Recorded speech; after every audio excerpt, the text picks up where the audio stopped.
现在央行在推行数字货币，各位，数字货币你们用了没有？各位老总，你们要争取早日用上数字货币。等你们用上以后，你们就不是人了。每个人都是一只装了 GPS 的小蚂蚁。你去过哪里？住了什么酒店？跟谁在一起？点了什么菜？花了多少钱？买了什么东西？记录的清清楚楚。因为数字货币是基于区块链技术、不可逆、去中心化的方式对我们进行监控的，注定要改变人的命运。你们不要以为说这个时间很晚啊，央行是明确有时间表的，要在2025年之前消灭大额纸币。你们觉得有没有可能？还剩3年时间了，100块、50块的钱作废了。所以各位一定要小心啊！昨天我在武汉讲课，有个老板说了，我家还有7000万现金呢，怎么办？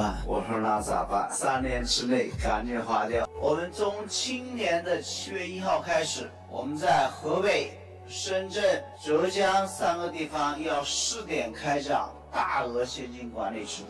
这里超过20万和50万以上的大额现金管理、大额现金的使用和存取，不但要登记你的用途，还要记录你的来源。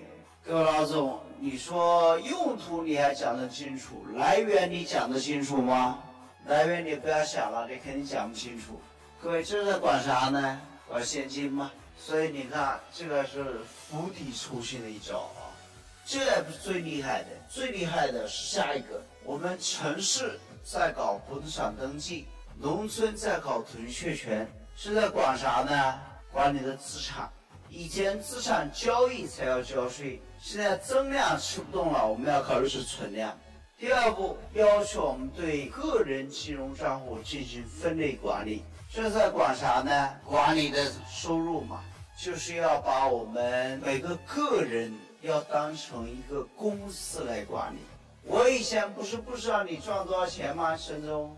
我以后只要把你一类账户一查，我就知道了。因为一个人在同一家银行只有一个一类账户。第三个是我们要全面推行银行代发工资。代发工资是管啥呢？管你的公司吗？以前你公司发现金没法监控，现在你银行代发，不管发多少，我都有记录，你跑不掉了。